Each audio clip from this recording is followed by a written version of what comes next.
محبوب دانائی غیوب، مالک رکاب امم فخر عرب و عجم، والی کون و مکان سیاح لامکاں، سید انس و جاں سرور لالا رخاں، نیر تاباں سرنشین مہوشاں، ماہ خوباں شہنشاہ حسینہ، تتمہ دوراں سرخیل زہرہ جمالاں، جلوہ صبح ازل نور ذات لم یزل، باعث تکوین عالم فخر آدم و بنی آدم، نیر بطحا رازدار ما اوحا، شاہد ماتغا صاحب علم نشرح، معصوم آمنہ حضرت احمد مجتبی محمد مصطفیٰ صلی اللہ تعالی علیہ وآلہ وسلم کی بارگاہ بے کس پناہ میں اپنی عقیدتوں، محبتوں اور ارادتوں کا خراج پیش کرنے کے بعد عزتوں کی مسندوں پر جلوگر معزز و مکرم حضور سید اشاہ شہزادہ جمال الاولیاء حاجی سید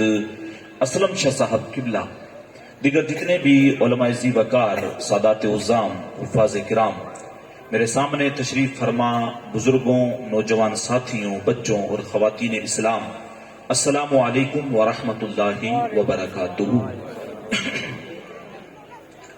فتردہ کی گواہی ہے خدا تیری رضا چاہے، فتردہ کی گواہی ہے خدا تیری رضا چاہے، ملا ہو کسی اور کو یہ مرتبہ ہم نے نہیں دیکھا، حبیب دوسرا سا دوسرا ہم نے نہیں دیکھا۔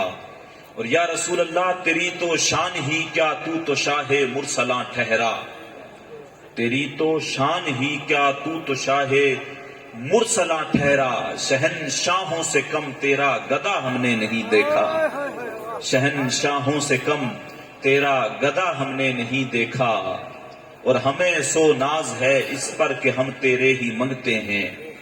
یا رسول اللہ ہمیں سو ناز ہے اس پر کہ ہم تیرے ہی منگتے ہیں، تیرے در کے سوا کوئی اور در ہم نے نہیں دیکھا، حبیب دوسرا سا دوسرا ہم نے نہیں دیکھا، اور میں کھو جاؤں حشر کی بھیڑ میں تو آپ فرمائیں، میں کھو جاؤں حشر کی بھیڑ میں تو آپ فرمائیں، ہمارے در کا ساقب تھا گدا ہم نے نہیں دیکھا، حبیب دوسرا سا دوسرا ہم نے نہیں دیکھا۔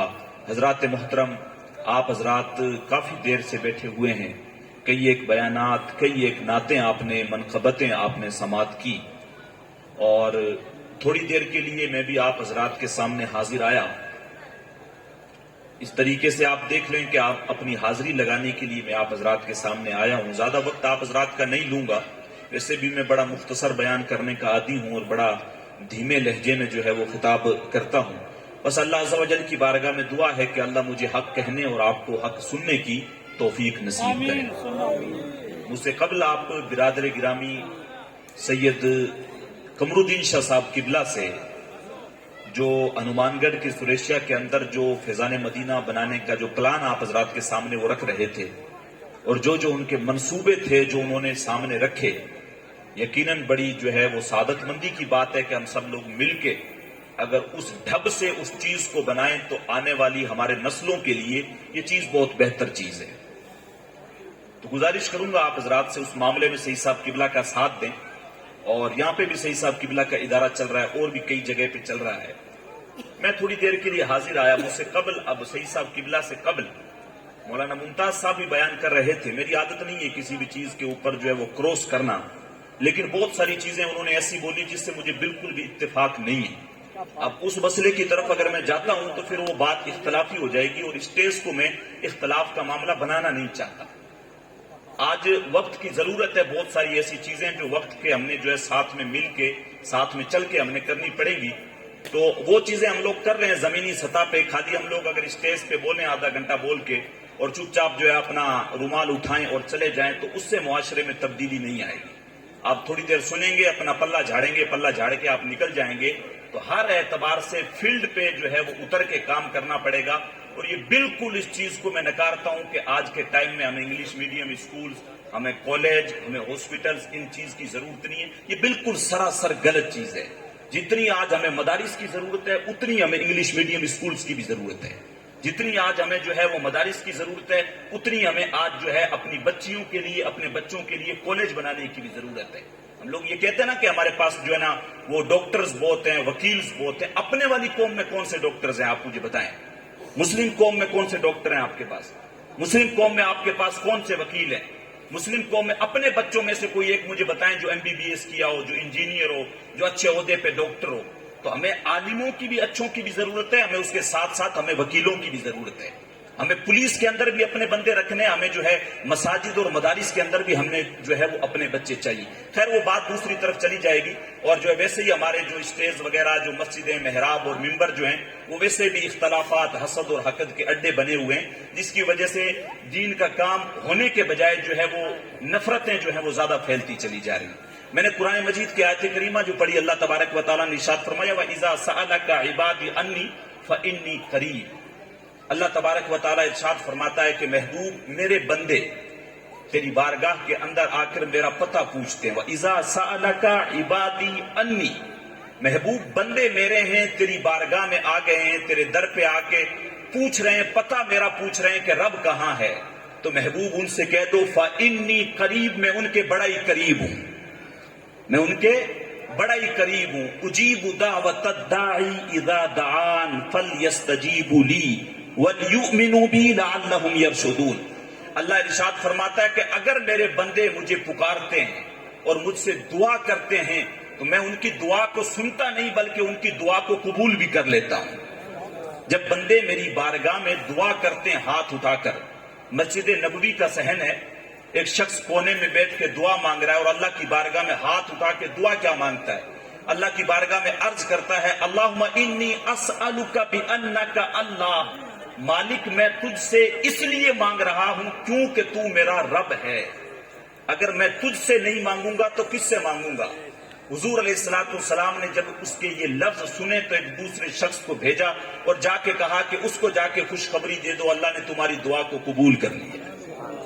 تو یقیناً اللہ کی جو بارگاہ ہے، اللہ تبارک و تعالیٰ کی جو ذات ہے، بندوں کا حق بنتا ہے کہ جب وہ دعا کریں تو اللہ کی بارگاہ میں ہاتھ اٹھا کے دعا کریں.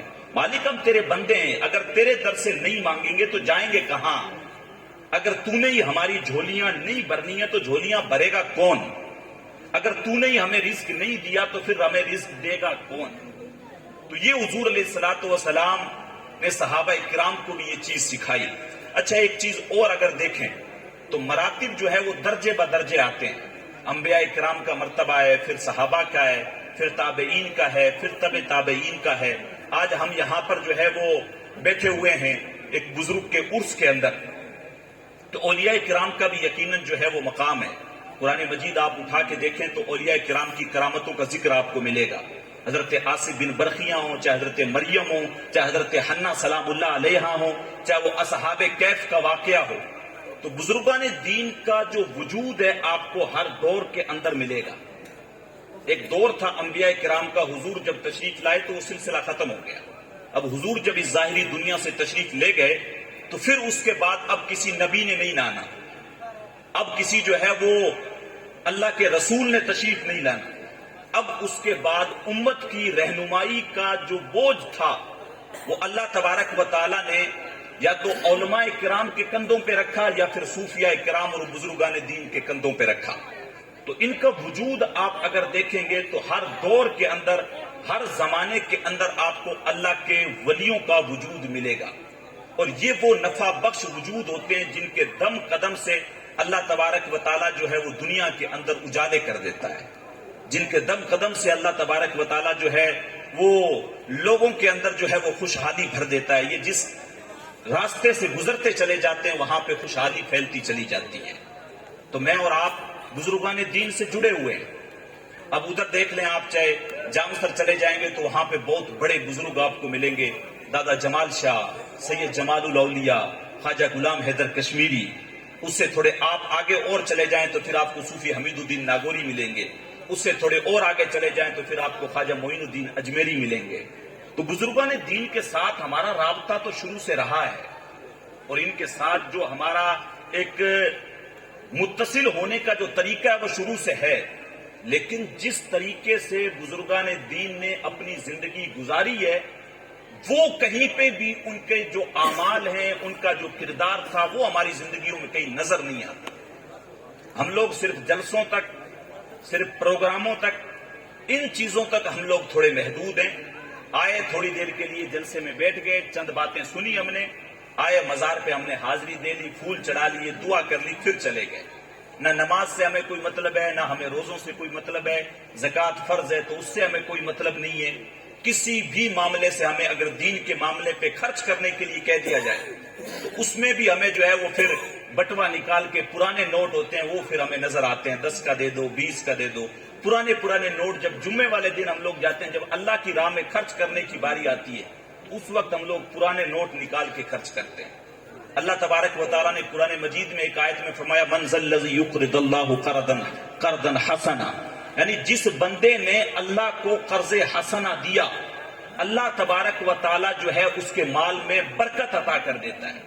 جب یہ آیت اللہ تبارک و تعالیٰ نے قرآن مجید میں نازل کی تو حضور کے ایک صحابی تھے حضرت ابو دہدہ رضی اللہ تعالیٰ عنہ، حضور سے پوچھنے لگے کہ حضور واقعی میں اللہ نے ہم سے قرض حسنا مانگا ہے؟ تو حضور نے ارشاد فرمایا ہاں ابو دہدہ، حضور نے ہم سے جو ہے وہ قرض حسنا مانگا ہے. تو انہوں نے حضور کا ہاتھ پکڑ لیا، اور حضور کا ہاتھ پکڑنے کے بعد تفسیر تبری کے اندر ہے کہ انہوں نے حضور کا ہاتھ پکڑا اور 600 کھجوروں کے درخت لگے ہوئے ان کا ایک باغ تھا، اور اس کے اندر ہی ان کی رہائش تھی جس میں ان کے بیوی بچے، ان کے گھر والے سارے رہتے تھے. انہوں نے حضور کا ہاتھ پکڑ کے کہا کہ حضور آپ گواہ ہو جائیں، یہ سارا 600 کھجور جو لگے ہوئے درخت ہیں، یہ پورا کا پورا باغ میں نے اللہ کو قرضے میں دے دیا. یہ پورا کا پورا باغ میں نے اللہ کو قرض حسنا کے طور پہ دے دیا ہے. اب پھر ان جو ہے اللہ کے حبیب صلی اللہ علیہ وسلم کے صحابہ کا عقیدہ بھی دیکھیں. محبت اور عقیدت وہ تھی جب حضور کی خدمت میں بیٹھتے بھی تھے تو معاملہ یہ ہوتا تھا، ایسے بیٹھتے تھے کأن علی رؤوسہم الطیر، حضور کی خدمت میں ایسے بیٹھتے تھے جیسے ان کے سروں کے اوپر پرندے بیٹھے ہوئے. ادب کا یہ معاملہ ہوتا تھا، اپنے سر کو جنبش نہیں دیتے تھے کہ کہیں کوئی پرندہ سر سے اڑ نہ جائے. یعنی راوی نے جب بیان کیا یہ انداز بتایا، سروں کو جھکا کے بیٹھتے تھے. عشق رسول کا یہ معاملہ تھا. قرآن مجید کی آیت نازل ہوئی، آیت نازل ہوتے ہی کیا کیا کہ وہ 600 کھجوروں کے درخت کا جو باغ تھا اللہ کو قرض حسنا کے طور پہ دے دیا، اور رہنا سہنا بھی اسی کے اندر ہے. اب جو ہے وہ باغ کے اندر نہیں گئے، باغ کے گیٹ کے اوپر کھڑے ہو کے اپنی بیوی کو آواز لگا رہے ہیں، ام دہدہ، اپنی بیوی کو کہہ رہے ہیں اے ام دہدہ، باغ سے اپنے بچوں کو لے کے، سامان کو لے کے باہر نکلا، یہ باغ ہم نے اللہ کو قرضے میں دے دیا ہے. اب آج کے دور کی اگر کوئی عورت ہوتی تو اگر جو ہے کسی میں کوئی اگر پیسے زیادہ اللہ کے نام پہ دے دے تو اس اپنے شوہر کا گھر میں گھسنا مشکل کر دے گی کہ سارا کچھ تو دے کے آ گیا ہے، ہم لوگ کہاں رہیں گے، ہمارے بچے کہاں رہیں گے. لیکن وہ جو ہے حضور علیہ الصلوۃ والسلام کی درسگاہ کے جو ہے وہ جو ہے طالب علم تھے، حضور سے جو ہے پڑھنے والے تھے. جب بیوی نے یہ سنا کہ میرے شوہر نے اپنا سارا باغ اللہ کی راہ میں دے دیا ہے تو اس نے شکایت نہیں کی، بلکہ کہنے لگی ابو دہدہ تو نے بڑا ہی اچھا سودا کیا ہے، جو اللہ کی راہ میں دے کے آ گیا ہے، سارا کچھ اللہ کی راہ میں سارا کچھ دے کے آ گیا ہے. تو یہ حضور کے صحابہ کا معمول تھا. جب خرچ کر حضرت ابو بکر صدیق رضی اللہ تعالیٰ عنہ کے تعلق سے آتا ہے، ایک دن حضور کی خدمت میں حاضر ہوئے. معمول یہ تھا، اپنے آپ بوری نہیں ہوتی ہے جس طریقے سے، وہ بوری انہوں نے پہن رکھی تھی اور اس پہ بٹن جو لگا رکھے تھے آگے وہ کانٹے لگا رکھے تھے. حضرت جبریل امین حضور کی خدمت میں حاضر ہوتے ہیں اور حاضر ہو کے عرض کرتے ہیں یا رسول اللہ آج ابو بکر نے کیسا لباس پہنا ہوا ہے، یعنی جو ٹاٹ ہوتی ہے، بوری ہوتی ہے، اس کا لباس پہن رکھا ہے. تو حضور علیہ الصلوۃ والسلام نے ارشاد فرمایا آج ابو بکر نے سارا مال جو تھا وہ مجھ پہ خرچ کر دیا ہے. تو حضرت جبریل امین اللہ کی طرف سے حضور کو جو ہے وہ عرض کرتے ہیں حضور حضرت ابو بکر صدیق سے پوچھیں تو صحیح کہ یہ اللہ سے راضی ہیں یا نہیں ہیں، یعنی انہوں نے سارا مال جو حضور پہ خرچ کر دیا ہے اس کے بدلے میں اللہ سے راضی بھی ہیں یا نہیں ہیں. جب حضور نے جو ہے وہ سلام کہا اللہ کی طرف سے حضرت ابو بکر صدیق کو، اور پھر پوچھا کہ اللہ کی طرف سے پیغام آیا میرے ابو بکر سے پوچھو ابو بکر تم اللہ سے راضی ہو یا نہیں ہو. حضرت ابو بکر نے 3 مرتبہ کہا مجھے کیا ہو گیا کہ میں اللہ سے ناراض ہوں گا، میں اللہ سے کیوں ناراض ہونے والا ہوں، میں تو اللہ سے ہمیشہ سے جو ہے وہ راضی ہوں. حضرت جبریل امین نے بتایا حضور جیسا آج لباس یعنی ٹاٹ پہن کے کانٹوں کے جو بٹن حضرت ابو بکر صدیق نے لگا رکھے ہیں، آج جو اللہ کا عرش اٹھائے ہوئے فرشتے ساروں نے ویسا کا ویسا لباس پہن رکھا ہے.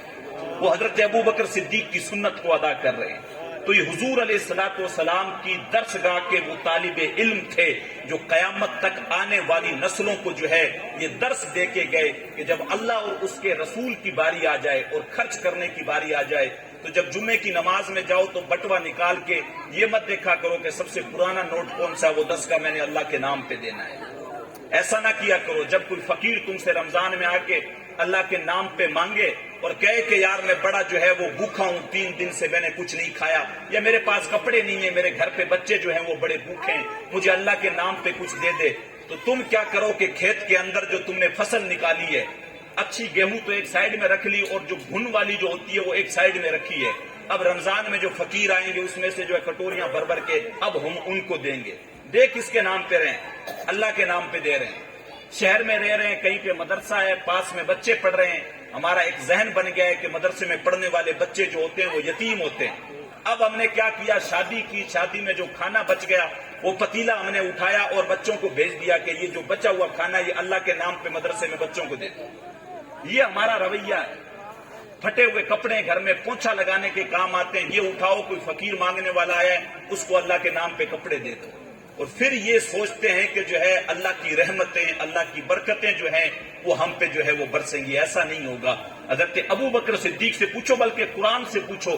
قرآن 4 پارے کے شروع میں ارشاد فرماتا ہے لن تنالوا البر حتى تنفقوا مما تحبون، کہ تم ہرگز نیکی کو پا ہی نہیں سکتے جب تک جو تمہارے سب سے زیادہ قریب چیز نہ ہو اللہ کے نام پہ نہیں خرچ کرتے، تب تک تم نیکی کو نہیں پہنچ سکتے۔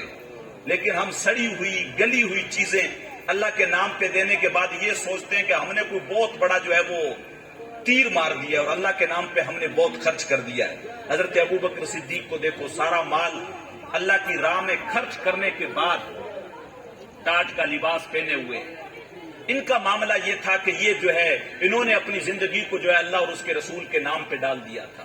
اور جو ہے بابا فرید نے جس طرح سے کہا تھا کہ جے سونا ہی میرا دکھ وچ راضی میں سکھ نو چلے ڈھاواں، تو سارا کچھ جو ہے انہوں نے اللہ کی راہ میں پیش کر دیا تھا۔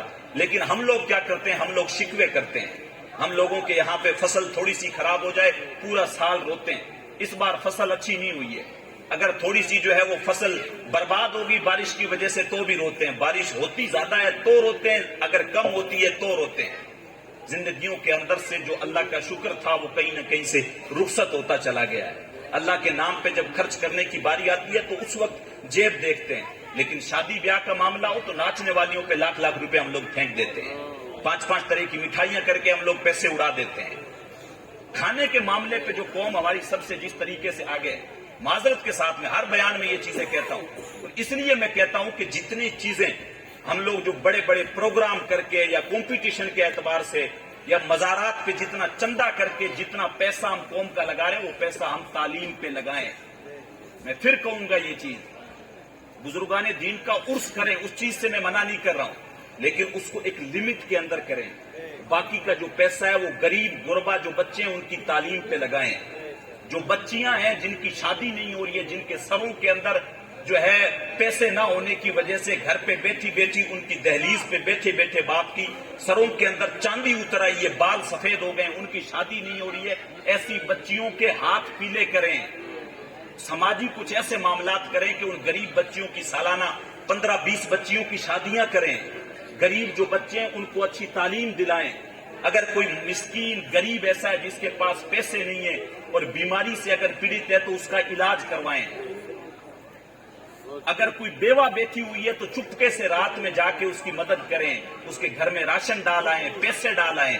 فیس بک والی جو ہے مدد نہ کریں کہ اگر اس کو ایک تھیلا آٹے کا دے رہے ہیں اور 10 لوگ کھڑے ہو کے ساتھ میں فوٹو کھینچا رہے ہیں کہ سرپنچ صاحب نے، ڈائریکٹر صاحب نے، پیر صاحب نے، علاقے کی فلاں بیوہ تھی اس کو 10 کلو کا آٹے کا تھیلا دیا ہے، 12 لوگ اس کے نیچے ہاتھ لگا کے کھڑے ہوئے۔ یہ چیزیں نہ کریں، بلکہ کسی کو دیں۔ حضور نے ارشاد فرمایا کہ جب تم دائیں ہاتھ سے خرچ کرو تو بائیں کو پتہ نہ چلے، تو اگر تم ایسا کرو گے کل جب قیامت کا دن ہوگا اللہ کے عرش کے علاوہ کوئی سایہ نہیں ہوگا، ایسا کرنے والے کو اللہ اپنے عرش کا ٹھنڈا سایہ نصیب کرے گا۔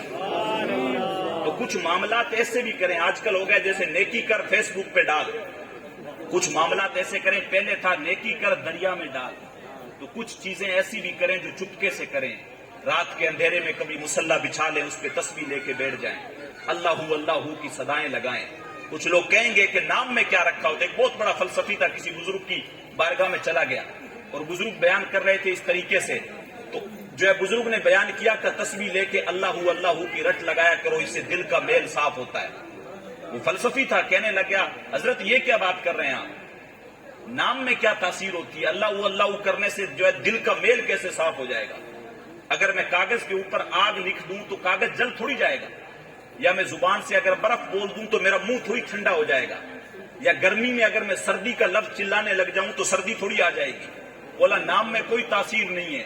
بزرگ بھی آخر کوئی پہنچے ہوئے بزرگ تھے, آج والے بزرگوں کی طرح نہیں تھے کہ 6 مہینے سے نہائے ہوئے نہیں, لٹیں اتنی لمبی ہیں, گلے کے اندر بڑی بڑی مالائیں ڈال رکھی ہیں, بھانگ پی رکھی ہے, پتہ نہیں چرس پی رکھی ہے, چکر لگا رہے ہوتے ہیں, اور جو ہے نا ہم لوگ ان کے پاس کھڑے کھڑے ویڈیو بنا رہے تھے. یہ بابا بڑا پہنچا ہوا ہے, یہ بہت پہنچا ہوا بابا ہے, اور ابھی جو ہے وہ ہمیں بھی پہنچا دے گا. یہ تو ہماری حالت ہے تعلیم کے بغیر. تعلیم میں اتنے ہم لوگ پچھڑے ہوئے ہیں, ہم پہچان نہیں پاتے ہیں. ہم اپنے گھروں کے اوپر جو لوگ آتے ہیں جو بھیک مانگ رہے ہوتے ہیں, وہ ہمارا ہاتھ دے کے ہمیں نصیب بتا رہے ہوتے ہیں, اور وہ جب نصیب بتاتے وہ بتاتے ہیں تیرے ساتھ یہ ہوا تھا, تیرے ساتھ یہ ہوا تھا, 2-4 باتیں ٹھیک بیٹھ جاتی ہیں مائنڈ ریڈ کر کے. ہم لوگ کہتے ہیں یہ تو بابا بڑا پہنچا ہوا ہے اور اس کو تو سارا کچھ پتا ہے. ہمیں اتنی بھی سمجھ نہیں ہے کہ اگر اس کو قسمت کا پتا ہوتا, اس کی خود کی قسمت اتنی پھوٹی ہوئی ہے کہ وہ آپ کے دروازے پہ 10-10 روپے مانگتا پھر رہا ہے, وہ آپ کی قسمت کا فیصلہ کر رہا ہے. یہ چیز اگر ہم سوچیں تو ہمیں سمجھ میں آ جائے گی کہ یہ سارے ڈھونگی لوگ ہوتے ہیں. اللہ کا ولی اگر پہچاننا ہو تو قرآن کی نظر سے پہچانے, الذین آمنوا وکانوا یتقون, جس کا ایمان بڑا پرلے درجے کا ہو, سب سے اونچے درجے کا ایمان ہو, اور اللہ سے سب سے زیادہ ڈرنے والا ہو. یہ ولی کی 2 نشانیاں ہیں اگر کسی ولی کو پہچاننا ہو تو. یہ نہیں ہے کہ حضرت جو ہے وہ 6 مہینے سے نہائے ہوئے نہیں ہے, حضرت مجذوبیت کے اندر رہتے ہیں, حضرت جو ہے شام میں جو ہے وہ کسی کا جو ہے چرس کا یا گانجے کا کوئی 4-5 کش لگا لیا, حضرت جو ہے وہ چلم لے کے ٹہل رہے ہیں, اور عوام ساری اس کے پار سے گھومی ہوئی ہے. حضرت بڑا دور سے بابا آیا, بڑا پہنچا ہوا ہے. یہ کہیں نہیں پہنچا ہوا, یہ جہنم میں جائے گا, تمہیں بھی لے کے جائے گا, تمہارا بھی بیڑا گرک کرے گا. یہ تو یہ چیزیں ہم لوگ سمجھیں. آنکھیں اللہ نے دی ہیں. آج اگر بازار کے اندر آپ لوگ جاتے ہیں, بازار کے اندر جاتے ہیں, کپڑا اگر آپ نے خریدنا ہے تو آپ کیا کرتے ہیں, سب سے بہتر دکان دیکھتے ہیں جس پہ کوالٹی والا کپڑا ملتا ہے. برانڈ دیکھنے کے بعد آپ کپڑا لیتے ہیں. بازار سے مٹھائی بھی لیں گے تو سب سے برانڈیڈ دکان جو ہے اس کی مٹھائی اٹھائیں گے آپ, یار اس کی مٹھائی اچھی نہیں ہے, اس والے کی اچھی ہے, یار جوتا اس کمپنی کا اچھا ہے, یار دودھ یہ والا اچھا دیتا ہے, پانی نہیں ملاتا ہے. یعنی جس طریقے سے آپ اپنی ضروریات کی چیزیں جب لیتے ہیں اس میں آپ برانڈ دیکھتے ہیں, تو کم سے کم جب کسی کے ساتھ جڑیں اور کسی کے سے عقیدہ لیں تو اس کا عقیدہ بھی تو دیکھیں کہ اس کا عقیدہ کیسا ہے. جس سے ہم علم لے رہے ہیں اس کے پاس علم کس درجے کا ہے. کہیں ایسا تو نہیں ہے کہ ہمیں بھی برباد کر رہا ہے, خود بھی برباد ہو رہا ہے. تو چیزیں بہت ساری ہیں جس کو ہمیں سمجھنے کی ضرورت ہے, سمجھنے کی ضرورت ہے. تو عرض کر رہا تھا کہ وہ بندہ جو ہے فلسفی کہنے لگا, حضرت کیا بات کر رہے ہو, نام میں کون سا اثر رکھا ہے, نام میں کوئی اثر وسر نہیں ہے. اب اچھے خاصے لوگ بیٹھے ہوئے تھے اس طریقے سے, بہت سارے لوگ بیٹھے ہوئے تھے. اب وہ بزرگ آخرکار بزرگ تھے, اللہ والے تھے, واقعی میں دلوں کے حال جاننے والے تھے.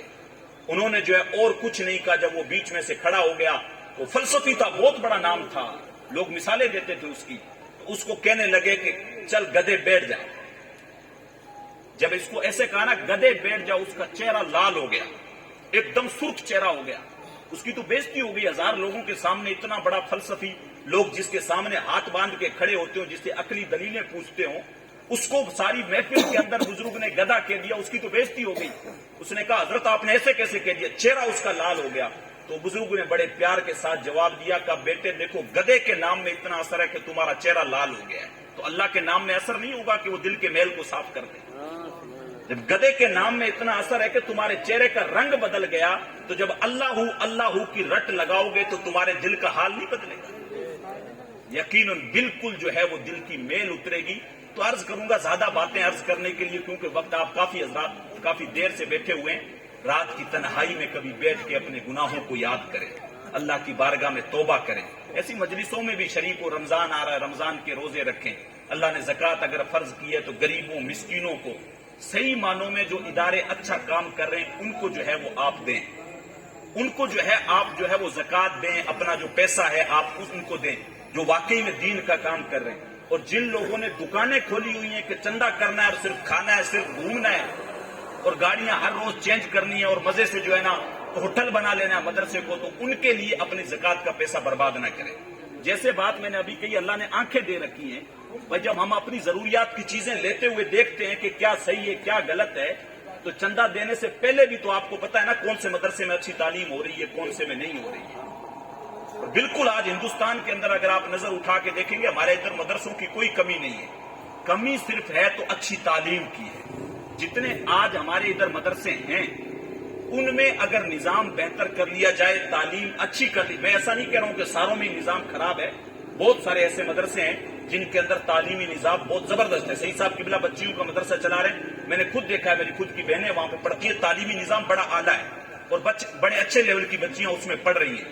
لیکن بہت سارے ایسے مدرسے ہیں جن کے اندر خالی فروڈ بازی چل رہی ہے، پڑھائیاں نہیں ہو رہی ہیں۔ تو اگر یہ جو موجودہ مدرسے ہیں ان کا نظام اگر بہتر کر لیا جائے اور ان کے نظام میں ضروریات کے اعتبار سے جو ہے اصول حدیث، اصول تفسیر تحلیلی، حدیث تحلیلی، کچھ چیزیں ایڈ کر کے، انگلش وغیرہ، میتھ وغیرہ، کچھ چیزیں ایڈ کر کے ضروریات کے اعتبار سے پڑھائی جائیں، تو فی الحال ہمیں آنے والے 10-15 سالوں میں کوئی مدرسہ بنانے کی ضرورت نہیں ہے۔ جس اعتبار سے ہمارے پاس ہر علاقے میں، آپ یہاں سے نظر دوڑا لیں، ہر علاقے میں آپ کو مدرسہ ملے گا۔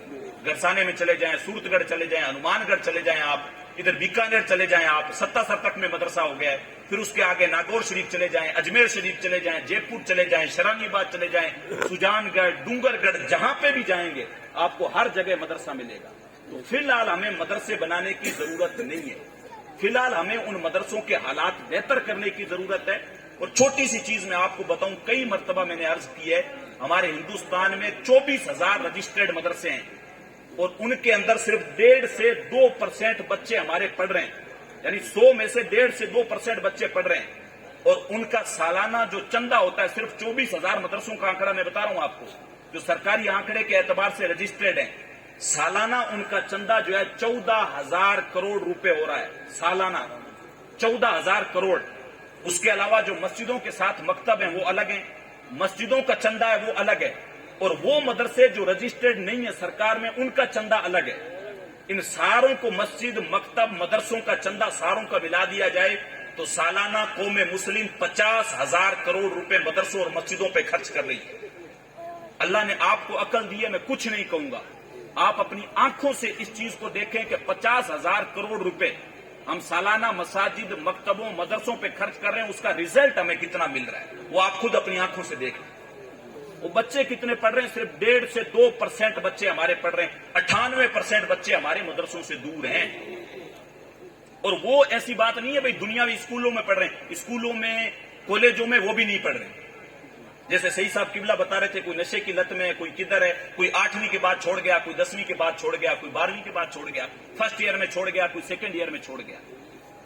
تو یہ حالات ہیں، اب آپ اندازہ لگائیں۔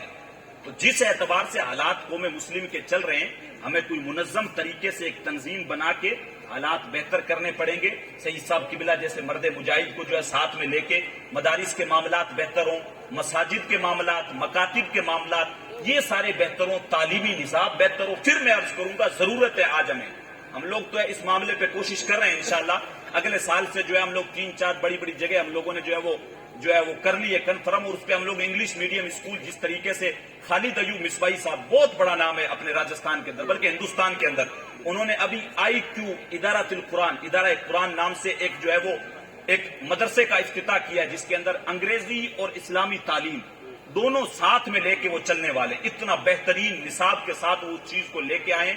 ابھی جو ہے 11 مارچ کو اس کا افتتاح ہوا ہے، 90 لاکھ سے لے کے 1 کروڑ تک کا ان کا ڈونیشن ہوا ہے، چندہ ہوا ہے۔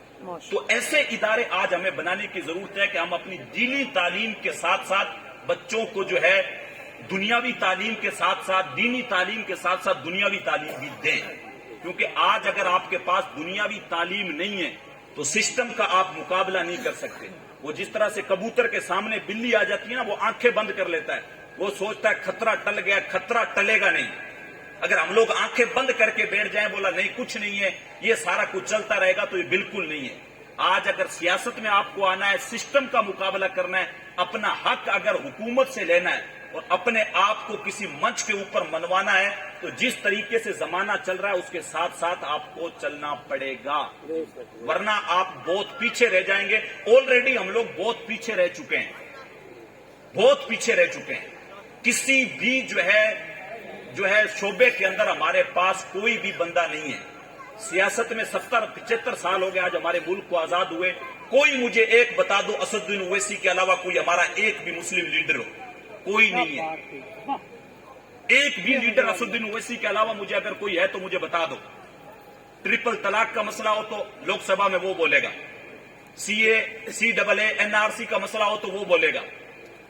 اور اگر جو ہے کسی بھی اعتبار سے کوئی بھی اگر قرآن پہ کوئی بات اٹھے گی, اسلام پہ کوئی معاملہ ہوگا, تو سب سے پہلے لوک سبھا میں کھڑے ہو کے اگر کوئی بل پھاڑے گا تو وہ ایک مرد مجاہد پھاڑے گا.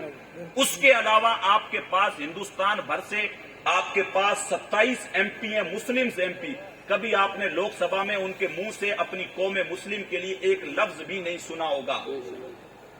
آپ کے راجستھان کے اندر سے تقریباً 7 سے 9 MLAs ہیں مسلم. ابھی بھرتپور کے اندر آپ کے 2 مسلم نوجوانوں کو جو ہے وہ آتنکوادیوں نے زندہ جلا دیا گیا بغیر کسی قصور کے. آپ کے یہ جو 7 مسلم MLAs ہیں, کسی نے ایک ٹویٹ تک نہیں کیا, کسی نے ایک لائن تک نہیں کی کہ ہم اس جو ہے وہ گھٹنا کو ہم لوگ کنڈیم کرتے ہیں. تو ہمارے پاس لیڈر ہے کہاں؟ یہ تو چاپلوس ہیں پھر, جو سرکار کی ہڈیوں پہ جو ہے وہ جن کو جب تک مل رہی ہے چوس رہے ہیں. قوم کے مسئلے کہاں اٹھا رہے ہیں؟ تو ہمیں ایسے بندوں کی ضرورت ہے جو آئیں منچ پہ اسد الدین اویسی کی طرح سیاست میں بھی اور دینی معاملات میں بھی قوم کے مسئلے اٹھائیں. تو جب تک یہ دونوں کمبینیشن ساتھ میں نہیں ہوگا تب تک جو ہے وہ قوم ترقی نہیں کر سکتی ہے. اور علم کے تعلق سے حضور نے فرمایا, قرآن نے 50 جگہ پہ آیا علم حاصل کرو, تو صرف یہ نہیں آئے کہ آپ دینی علم حاصل کرو, سارے علوم کے تعلق سے آیا.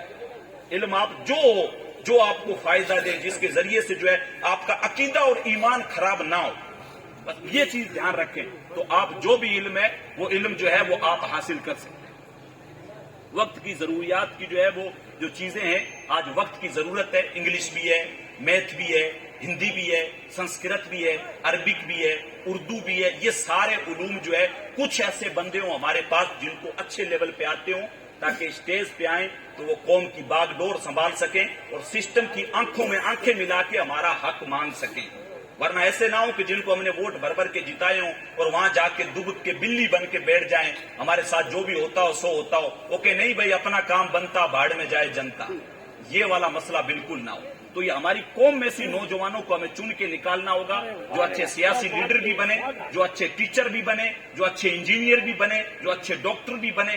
اگر جو ہے نچلے طبقے سے جب بندہ کوئی اٹھ کے آئے گا, جو تھپیڑے کھا کے آئے گا, جو یہ ساری پریشانیاں دیکھ کے آئے گا, تو وہ جب اعلیٰ منصب پہ جائے گا تو اپنی قوم کا درد سمجھے گا.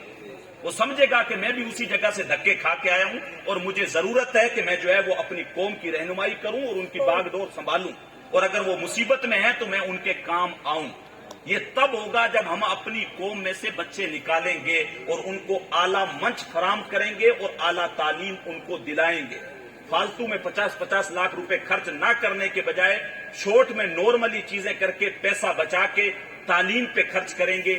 غریب بیوہ جو بچیاں ہیں ان کی جو ہے وہ شادی بیاہ پہ خرچ کریں گے, یا جو مسکین لوگ ہیں ان کے اوپر خرچ کریں گے. جو آج وقت کی ضرورت ہے ان چیزوں پہ خرچ کریں گے, تو یہ جو ہے وہ چیزیں ہمیں مقام اپنا دلا سکتی ہیں, ہمیں بلند کر سکتی ہیں. باتیں بہت ساری ہیں, عرض کرنے کے لیے گفتگو لمبی ہو جائے گی.